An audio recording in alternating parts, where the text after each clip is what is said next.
You ever come home from a 12-hour shift, ready to admire your brand new driveway, only to find it in pieces? That was me, Frederick Adams, on a Tuesday afternoon, standing in front of my house, staring at torn-up concrete like it was some kind of bad dream. Only it wasn't a dream. It was the HOA. More specifically, it was Tamara Alcott, the HOA president and full-time pain in everyone's backside.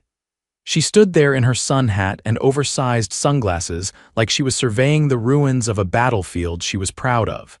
And in a way, she was. "Oh, Frederick," she said with that high-pitched, nasal tone she always used when she was about to do something awful. "You knew better than to pave your driveway without submitting the proper forms. We had no choice." "No choice," I said, blinking at the mess. "I submitted that form 6 weeks ago. You even signed off on it in the meeting. I've got the minutes." Tamara clucked her tongue and waved a clipboard like it was a magic wand. "That wasn't final. The committee hadn't reached consensus." "There is no committee," I snapped. "It's just you and your little band of minions who pretend to be busy so you can swing your weight around." She gave a fake laugh and turned to the two guys in neon vests standing by the busted-up driveway. "Boys, make sure the debris is hauled out before 5. We don't want to violate our own landscaping guidelines." I felt my blood pressure rising. This wasn't just some HOA overreach. This was personal. Ever since I outvoted her proposal to ban street parking last spring, she'd had it out for me. I pulled out my phone and opened the folder. Scanned copies of the application, her signature, the HOA guidelines, and a time-stamped video from my Ring camera showing Tamara herself walking up to my door and handing back the approved paperwork. "You tore up my driveway over a lie, Tamara," she blinked but didn't flinch. "That driveway didn't meet aesthetic guidelines. It was too dark. It's charcoal gray. It matches my roof." "Well, it disrupted the harmony of the street," she said, clearly scrambling. That's when my neighbor Marcus walked over. "Frederick, I saw the whole thing. They brought in a crew this morning while you were out. No notice, no warning, just tore it up." Tamara laughed again, but this time it was tighter. "We followed protocol." "No," I said, stepping closer. "You broke into private property and destroyed something you had no right to touch. That's vandalism." Her smile vanished. "Hope you've got good insurance," I added. She turned on her heel and stormed off down the sidewalk, muttering something about legal gray areas. But I wasn't done, not even close. By the time the sun dipped behind the oak trees lining our street, I'd already filed a police report, contacted a construction attorney, and emailed the city's code enforcement division. Tamara might have thought she could bulldoze her way over me, but I wasn't about to let her walk off after authorizing what amounted to destruction of private property. I had hard proof, timestamps, and a neighbor ready to speak on record. I was sitting on my porch with a cold compress against my temple stress headache creeping in when Officer Delaney pulled up. She was tall, with a clipboard tucked under one arm and a no-nonsense demeanor that suggested she'd handled more than her share of neighborhood power trippers. "You Frederick Adams?" "Yeah," I said, standing. "That's me." She glanced at the driveway, then down at the report in her hand. "Your contractor confirms the job was finished 2 days ago. You've got video, HOA documentation, and eyewitness support." "Not a bad start." "Didn't feel like a start when I got home to this mess." Delaney nodded, stepped off the porch, and crouched near the edge of the torn-up concrete. "They used a jackhammer. No protective barriers. No permits pulled through the city." I followed her gaze to where the ground had been left uneven, cracked, and littered with stray bits of rebar. "They didn't even notify 811, I said. "They could have hit a gas line." Her jaw tightened. "You're aware that what happened here goes beyond HOA enforcement. If they authorize this without your permission, that's criminal mischief. Possibly felony vandalism, depending on the cost of the damage. Contractor's estimate is just under 20 grand. And that's just to get it back the way it was." She let out a sharp breath through her nose. "I'll be making some calls." As she radioed it in, I noticed a few more neighbors gathering on their porches. word had spread fast. Marcus was already fielding questions, pointing at the mess and gesturing toward Tamara's house. Nobody looked surprised, just angry, resigned.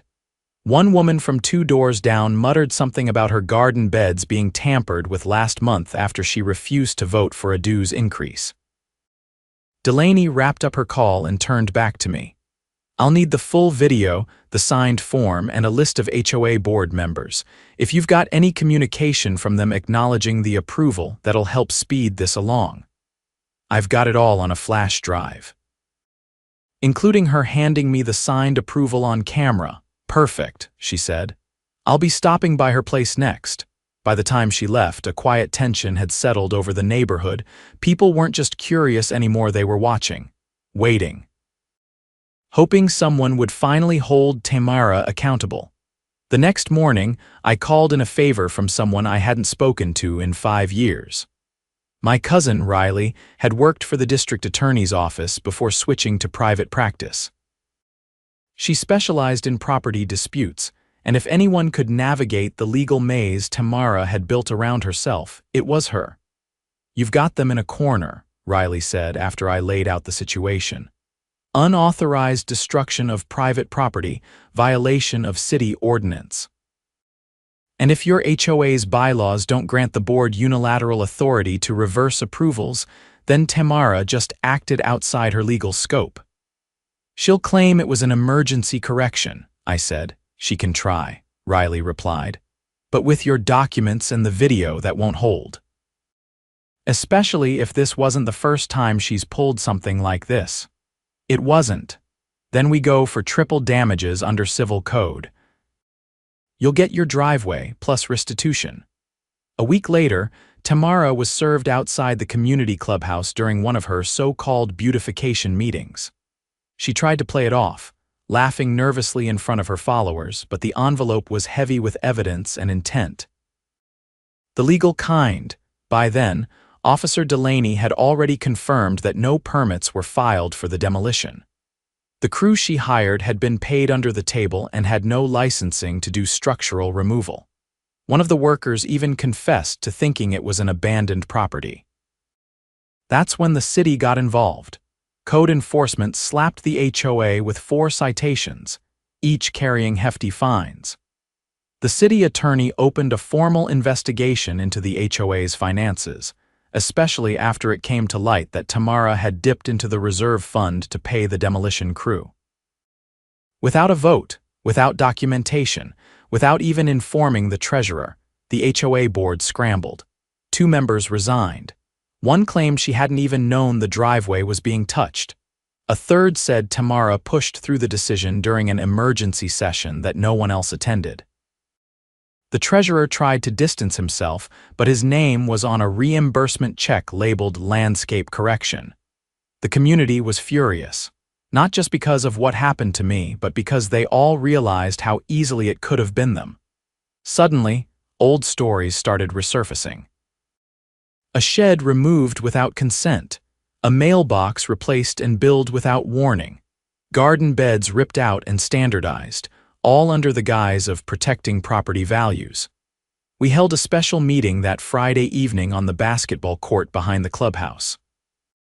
Marcus brought a portable PA system. People brought folding chairs. Tamara didn't show. I stood up with the police report in one hand and a petition in the other. "Tamara Alcott acted beyond her authority," I said. "She used HOA funds without approval. She broke the law. And she did it to settle a personal grudge. If we don't act now, this won't be the last time it happens." The petition to remove her gathered 63 signatures by sundown. We only needed 30. The next day, the board met in emergency session, a real one this time, and voted unanimously to suspend Tamara pending legal outcomes. Her access to HOA funds was revoked.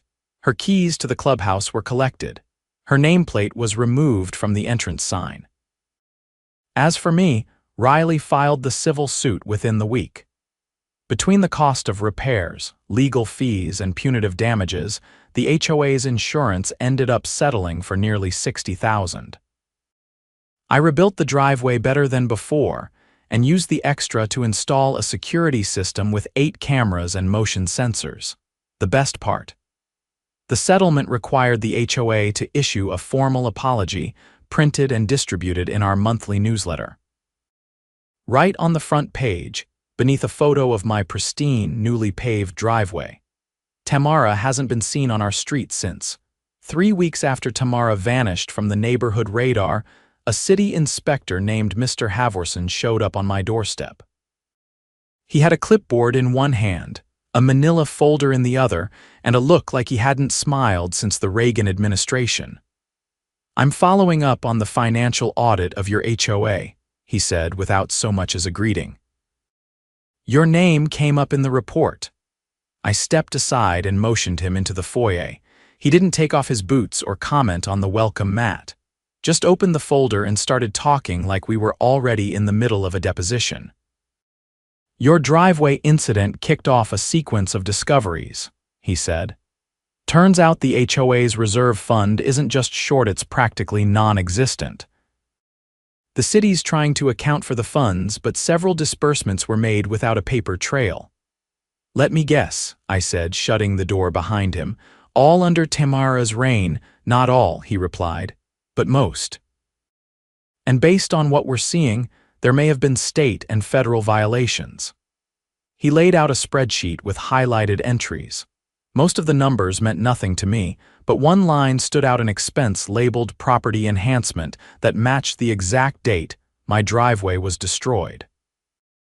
"That's the payment to the crew," I said. Havorson nodded. "Except it wasn't logged until 4 days after the fact, and the check was issued under a different budget code: stormwater management." "Stormwater?" I blinked. "There hasn't been a flood on this street in 20 years. That's what made it stand out. We've also got another entry, $5,800 coded as legal consultation, but no invoice, no law firm name, just a handwritten receipt signed by Tamara." He didn't need to elaborate. I knew what that meant. She'd been using the HOA's money like a personal piggy bank, and now the city had the lid off. By the following Tuesday, a subpoena arrived, not for me, Tamara, and not just from the city, but from the district attorney's office. They were investigating her for misappropriation of funds, falsification of records, and unlawful demolition of private property.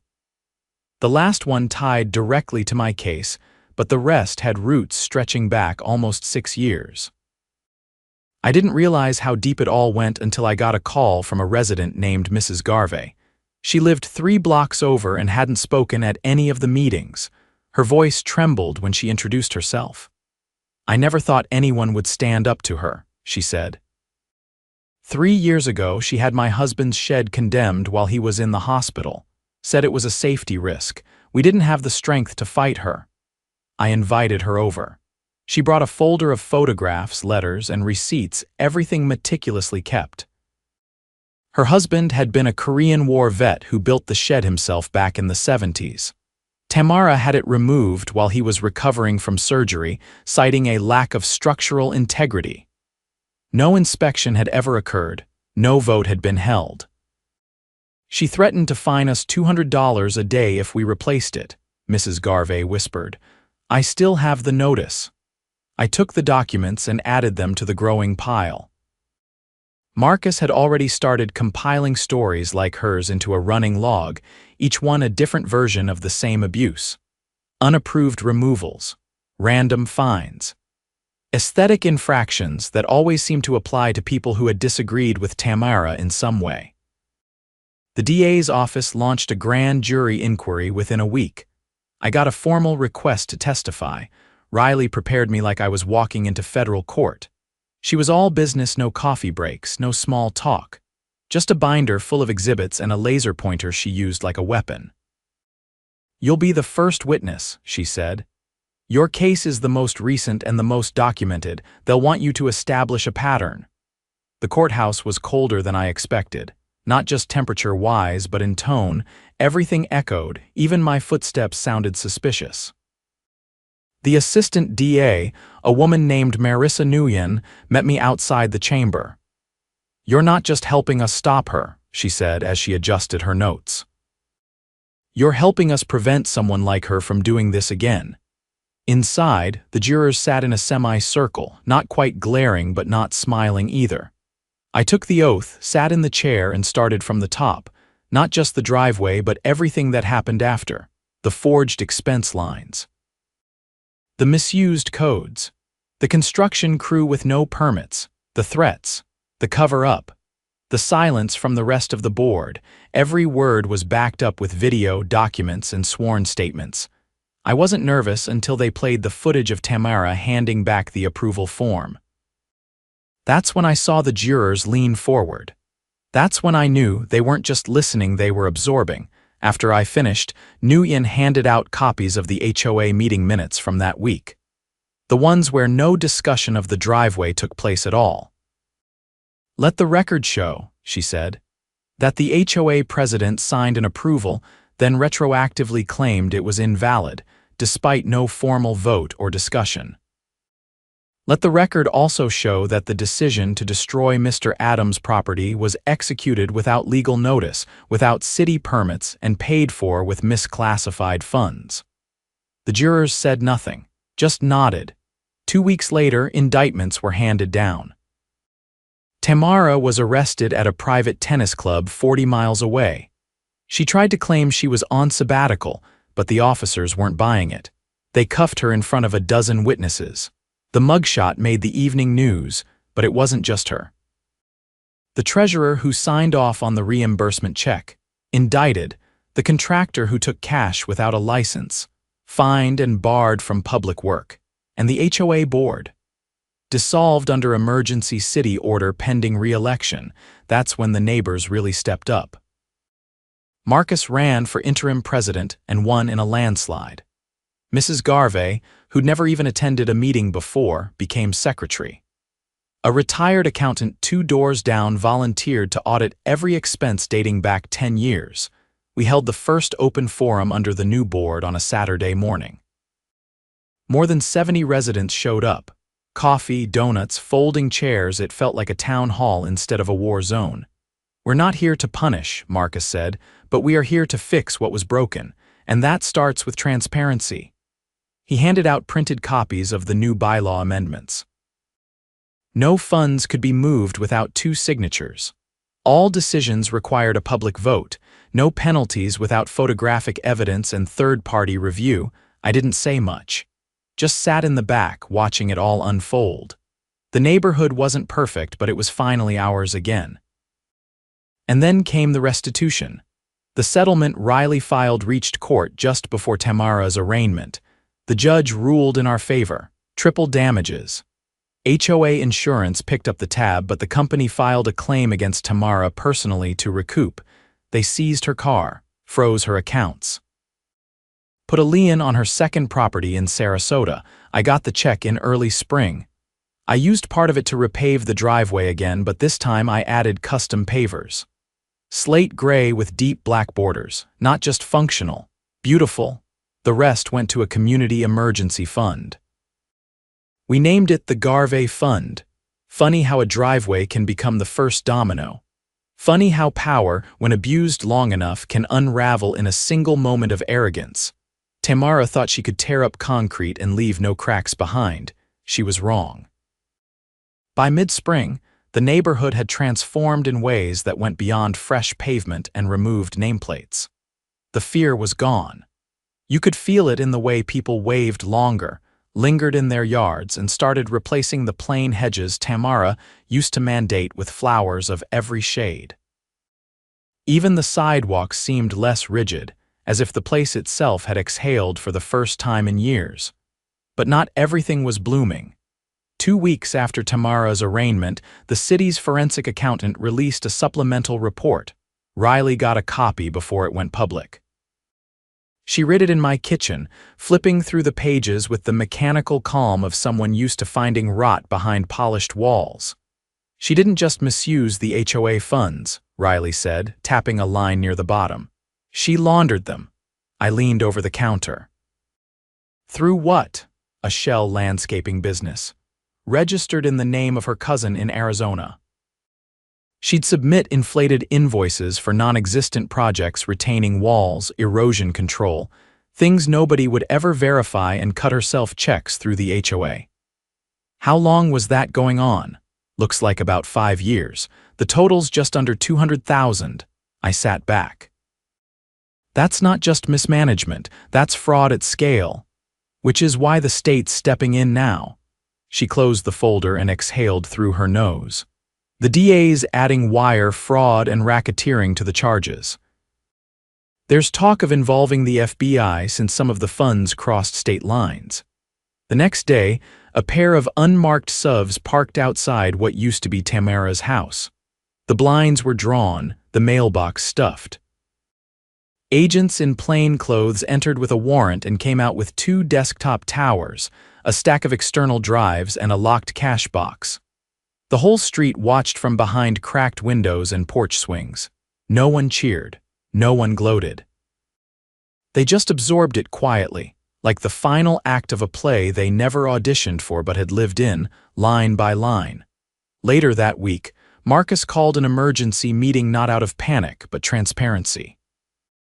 He stood in front of a folding table with a stack of printed ledgers and a projector aimed at the side of the clubhouse.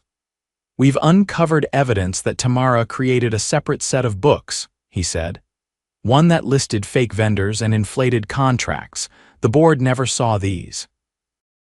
The treasurer says he was given summaries, not originals. A man from the second cul-de-sac, Jorge, I think, raised his hand. "Are we liable for any of this?" "No," Marcus said. "The city confirmed we're considered victims." They're treating the HOA as an entity that was defrauded, not complicit. Another hand went up. "What about the dues increase last winter?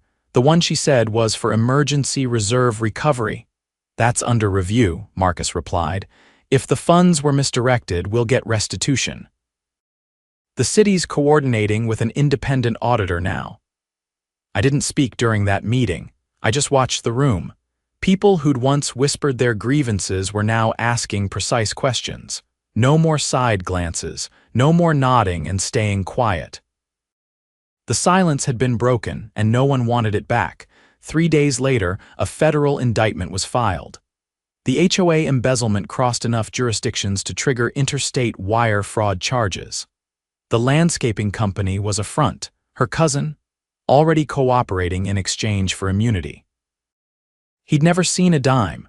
Just let her use his name and address to register the LLC. Tamara was denied bail. That week, a local news van rolled through the neighborhood.